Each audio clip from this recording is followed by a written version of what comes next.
নমস্কার বন্ধুরা, আমি আবার চলে এসেছি আপনাদের সঙ্গে আরেকটা অন্য রকমের রান্না শেয়ার করতে। খুবই অল্প উপকরণ দিয়ে আজকে চলুন আমরা বানিয়ে নিই ঝটপট গাটি কচু দিয়ে মাছ দিয়ে কাতলা মাছ দিয়ে গাটি কচুর তরকারি। এটা ভীষণই সিম্পল রান্না, কোনো ঝামেলা নেই, একদম তাড়াতাড়ি ঝটপট হয়ে যায়। এটাকে অনেকে গাটি কচুও বলে, আবার অনেকে গুঁড়ে কচুও বলে। তো চলুন আর বেশি বকবক না করে তাড়াতাড়ি আপনাদেরকে রেসিপিটা দেখিয়ে দিই। প্রথমে কড়াইটাকে ভালো করে গরম করে নেব।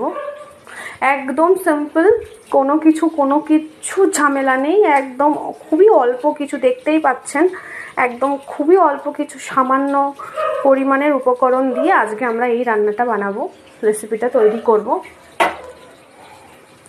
কড়াইটা গরম হয়ে গেছে, সরিষার তেল দিয়ে নেব মাছটাকে ভাজার জন্য।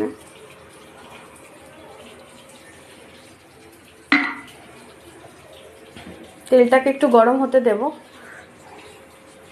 এটা কিন্তু আমি একটু সিদ্ধ করে লবণ দিয়ে সিদ্ধ করে রেখে দিয়েছি, ঠিক আছে? তাহলে যে ওই যে গাটি কচুর যে ভীষণ ন্যালনেলে একটা ভাব থাকে, সেটা একটু সিদ্ধ করে জলটা ফেলে দিলে কি হয়, অতিরিক্ত যে ন্যালনেলে ভাবটা সেটা নষ্ট হয়ে যায়, আর অতটাও ন্যালনেল করে না, ভালো থাকে, মানে ভালো লাগে। আর এই রান্নাটা ভীষণই ভালো লাগে খেতে, অবশ্যই ভালো লাগে। আর সবথেকে এই রান্নাটা ভীষণ অল্প কিছু উপকরণ দিয়ে খুব তাড়াতাড়ি ঝটপট হয়ে যায় রান্নাটা।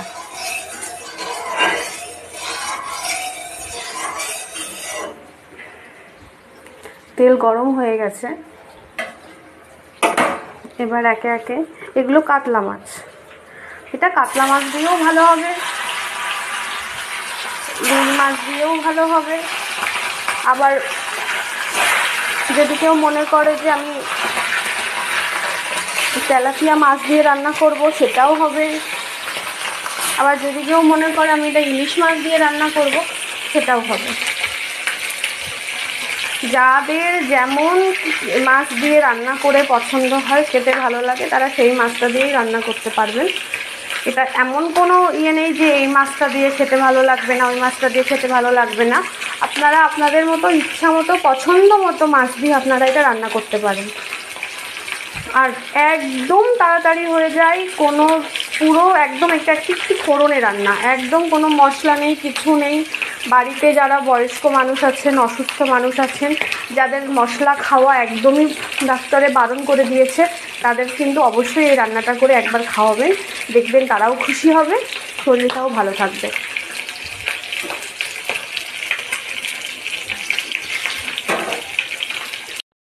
এই যে মাছ ভাজা হয়ে গেছে, এবার আমরা আস্তে আস্তে মাছগুলোকে তুলে নেব।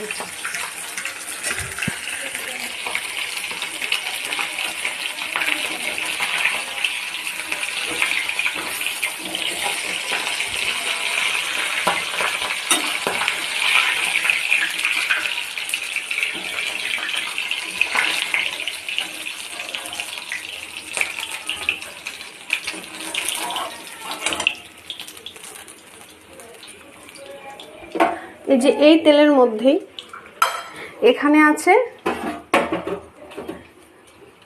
গোটা তেজপাতা,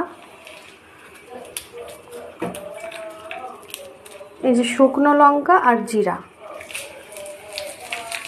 ঠিক আছে? এগুলো ওই তেলের মধ্যেই, নতুন করে আর তেল দিইনি, কারণ মাছ ভাজার জন্যে, মাছ ভাজার পর ওখানে যথেষ্ট তেল ছিল, যার কারণে আর তেলটা দেওয়া পড়েনি। ওই তেলের মধ্যেই জিরে, শুকনো লঙ্কা আর তেজপাতা, বাস। এটাকে একটু পুড়তে দেব, মানে ফ্রাই হতে দেব। যখন একটা সুন্দর গন্ধ ছেড়ে দেবে ফোড়নের, তখন আমরা মোটামুটি ফোড়নটা হয়ে গেছে। এবার আমরা এই যে সিদ্ধ করে রাখা গাটি কচু বা গুঁড়ে কচু এর তেলের মধ্যে ছেড়ে দেব।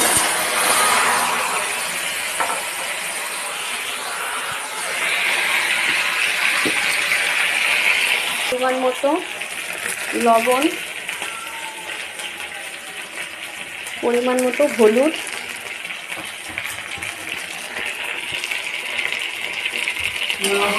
দিয়ে একটু ভাজা ভাজা করে নেব।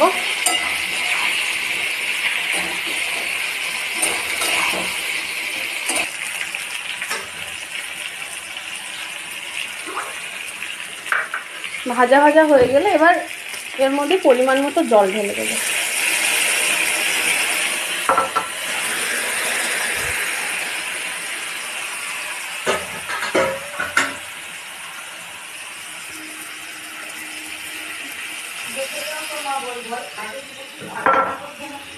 দাঁড়া,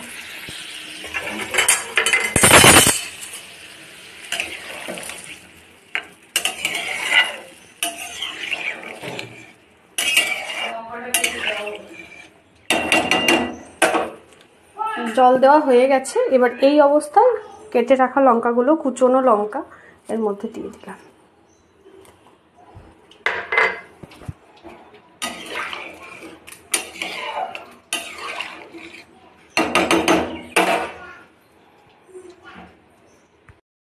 এই যে এবার ভেজে রাখা মাছগুলি ঝোলের মধ্যে দিয়ে আস্তে আস্তে ফুটিয়ে নিতে হবে। একদম ঝটপট হয়ে যাবে, একটু মাছ দিয়ে ফুটিয়ে নিলেই একদম তৈরি হয়ে গেল সুন্দর টেস্টি গাঁটি কচু দিয়ে মাছের ঝোল। আপনারা ঝোলও রাখতে পারেন, আর যদি মনে করেন যে না আমরা ঝোল রাখবো না, আমরা একটু গামাখা গামাখা রাখবো, আপনারা সেটাও করতে পারেন। কিন্তু একবার অবশ্যই ট্রাই করে দেখবেন, রান্নাটি ভীষণ ভালো লাগবে। একদম সামান্য কিছু উপকরণ দিয়ে চট জলদি হয়ে যায়, খেতে দারুণ টেস্ট লাগে। কিচ্ছু যাবে না, লবণ, পরিমাণ মতো লবণ, হলুদ, একটু তেল গরম করে জিরে, শুকনো লঙ্কা, তেজপাতা ফোড়ন দিয়ে গাঁটি কচুটাকে ভেজে নিয়ে জল দিয়ে লবণ হলুদ দিয়ে ফুটিয়ে নিয়ে তারপরে ওর মধ্যে যখনই ফুটে আসবে ভেজে রাখা মাছগুলো ওর মধ্যে দিয়ে একটু ফুটিয়ে নিয়ে তারপরে একটু সামান্য যেরকম আপনাদের জিরে গুঁড়ো বা ধনে গুঁড়ো যাই হতে পারে, আমরা দিলেও হয় না দিলেও হয়। যদি মনে করেন দেবেন তো দেবেন, যদি মনে করেন যে দেবো না তো দেবো না, কোনো ব্যাপার না।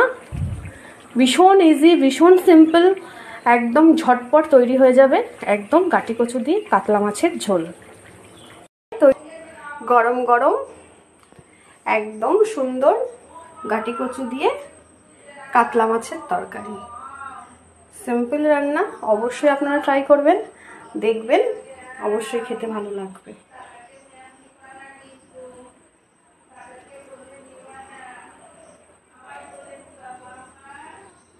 অবশ্যই চ্যানেলটিকে লাইক, কমেন্ট এবং শেয়ার, সাবস্ক্রাইব করে আমাদের পাশে থাকবেন।